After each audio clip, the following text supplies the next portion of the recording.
Okay, today we're going to learn the solo from Red House. This is the intro to Red House, and it's chock full of some great blues licks. First, to start off, I'm in E-flat standard tuning. So that means you just lower every string down a half step. So I've got E-flat, A-flat, D-flat, G-flat, B-flat, and E-flat. Or some tuners, they don't have flat symbols on them, so it'll be D sharp, G sharp, C sharp, F sharp, A sharp, and D sharp. We're in the key of B here, and he's using a lot of B minor pentatonic in what I call pattern 1. So let's go over that first. You got... So that's pattern 1 pentatonic. Practice that, memorize it. It's used in virtually every guitar solo ever. Starting out, we actually are going to be doing a couple of chord shapes. Now, if you're familiar with your D chord down here, it's like that. It's a D7 shape all the way up here on the 11th fret, which actually makes it a B7. So he's starting out with this. It's like 11, 10, 11. And then he moves it down a fret. Then he hits a B7 or B major chord. Okay, so let's go through that one more time. So what he's doing here is he's just picking the G string and the E string basically. Now the B string is in there, so it gets picked sometimes, but you don't have to be super strict with your picking. It's mostly just sort of this low-high type of thing going on. And he goes low, high, low, high, low, low, high, low, high, low, high. And then you go down a fret. Now this time he actually is going to pick the B string a couple of times. You have this like low, high, middle, high, low, high, middle, high. So that's pretty much it if you want to get that sounding as close to the original, but you can also just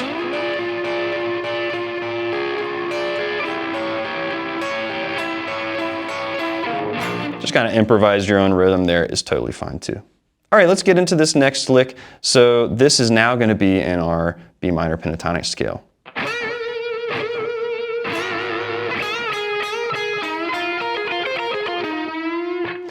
Okay, so we're starting off on the 10th fret, B string.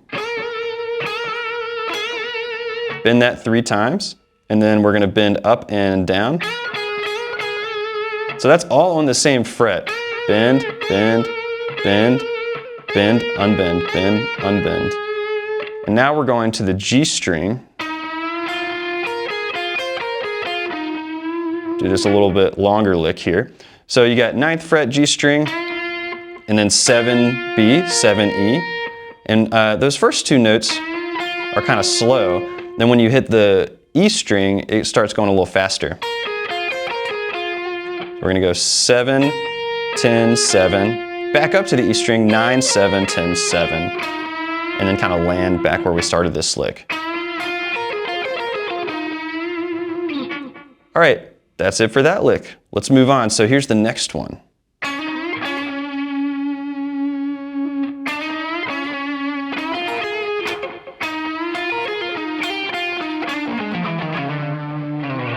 All right, this one's a little bit longer, but it's mostly just there's a lot of space at the beginning of it.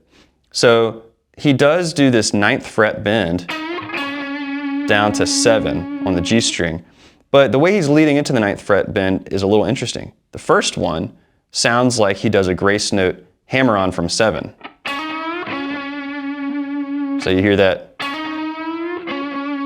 And then after that hammer-on, he doesn't pick the bend again. Straight into it like that. He does this again, but it sounds a little different. I think he's doing a slide from 8. So he's going like this.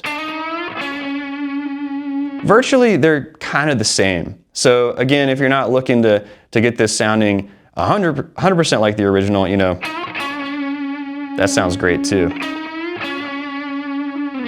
Okay, now let's go to the next part of that lick. Right here, he's doing a similar lick to what he did in the previous lick, which is, I actually call it the circle lick. It goes like this. We're going 9, bend, 7, 7, and then 10 on the B string. And then at the end of this, he's hitting just the 7th fret as a little double stop on B and E. And then he's kind of doing like a little ghost strum afterwards, you know, before going back to that 9th fret. Now he does the circle lick again, basically. But this time he's kind of stopping on that 9th fret. So this is the slow note here. And then, so we got, all right, now moving on to the next part, we have, so we have 7 to 9 on the B string, back to 7, 9G. Now we're gonna do a grace note hammer on from 7 to 8 here, which is the, for you theory nerds out there, that's the major third of our B7 chord. So we have, a lot of this is in minor, you know? That's like the minor third, but right here, it's hammering onto the major third, which is kind of a cool sound, so. And then we're gonna go down our blues scale, basically. So we go on the D string, 9, 7, and then A string, 9, 8, 7. And we're gonna slide from 5 as a grace note up to 6, which again, that's your major third. So we got, so this lick has a different sound to it because of that major third. And this solo plays a lot with that major to minor type of thing. So a lot of times if you just want to get a different sound out of your major pentatonic, or I mean out of your minor pentatonic, just change your minor third to a major third and it'll give you a different tone, different mode basically. So that was a long lick. I'm going to play it all one more time for you.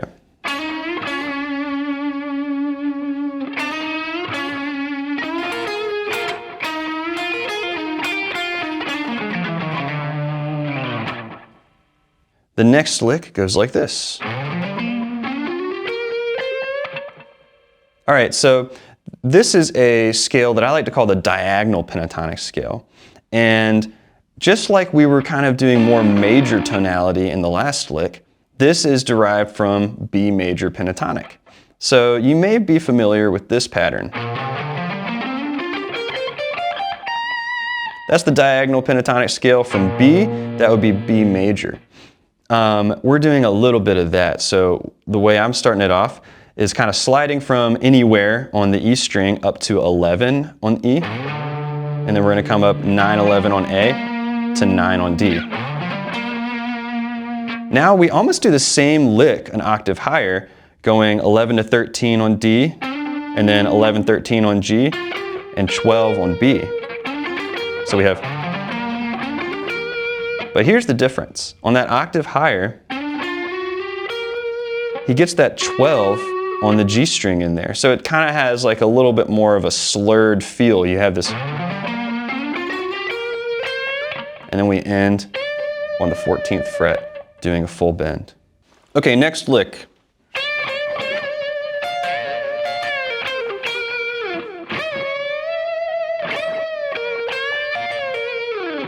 Okay, this is just a really classic bluesy sounding lick up here. We're on the 14th fret B string. Bend it 3 times, put a little vibrato on there, and then we're going to get the 14th fret with our pinky on the high E string. And we're kind of playing with the 14th fret E string and the 14th fret B string. Just a really classic lick. Theoretically, what's happening here is we're in the key of B, remember that, so this is a B chord up here. You might be familiar with this down here, up an octave, and then look at the B string and the E string. So we're just bending this note up to our B major chord note, which is the major third there, and then hitting the other one up here. So that's why that lick works so well, because it's very chord based there. So we have, and now we're going to bend back down. Now this part, it took me a minute to really sound like what Jimi is doing. And that's because I was trying to do this. I was adding this note here, but I don't think he really plays that note. I think it's more like, it almost sounds like he does a ghost note, so like, where it's just like a little short. So, you know, you could do that, or you could, both of them are pretty acceptable. So that's a negative bend from 14, pull off to 12, and then 14, pull off to 12, and then mute the note and hit a 12. So, all right, now we got the 15th fret. We do this kind of crazy 1.5 bend. It starts as a full bend, goes back down, and then up to 1.5. So this is a really interesting part here. And what's happening there, we're kind of hitting this note way up here, which is a F. Whoops, sorry. Oop. There we go. So that F, you know, to be honest, I haven't actually thought about what is that. But what it is the blue note in your B minor pentatonic scale. So we're kind of just like hitting this really sour sounding note. Whoops, sorry. And that's just the blue note of our B minor pentatonic. And then finish it off with another one of those. Okay, moving on. This is going to be the last section of the solo.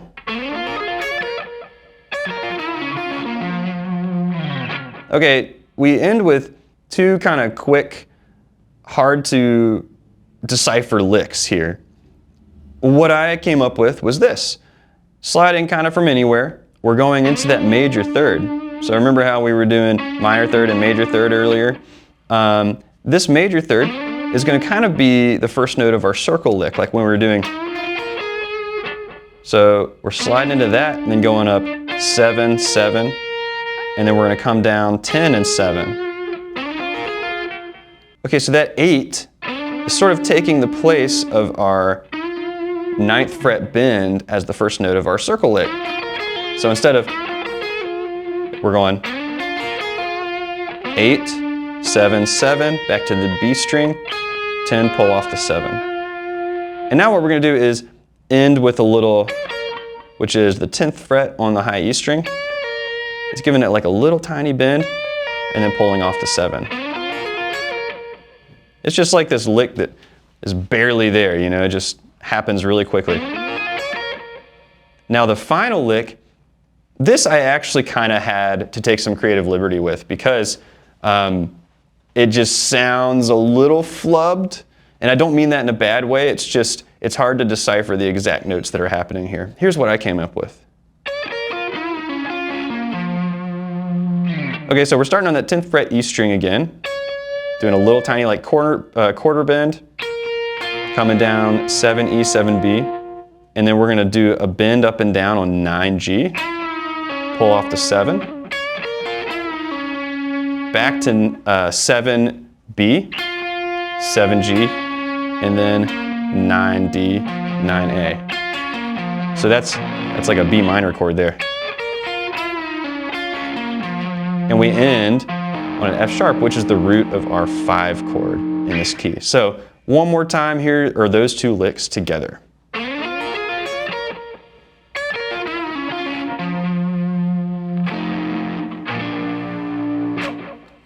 All right, y'all, that was the intro to Red House. I really love this song. I played it so much when I was in my teen years, and I played it on this guitar. This is my very first guitar. So much of my vocabulary and my playing comes through learning this song and all the blues licks here. So I hope you enjoyed this. If you like this content, please give us a like, comment, subscribe. You can check us out on Patreon, YouTube memberships, or you can sign up for guitar lessons at freewaymusic.net. We'll see you in the next video.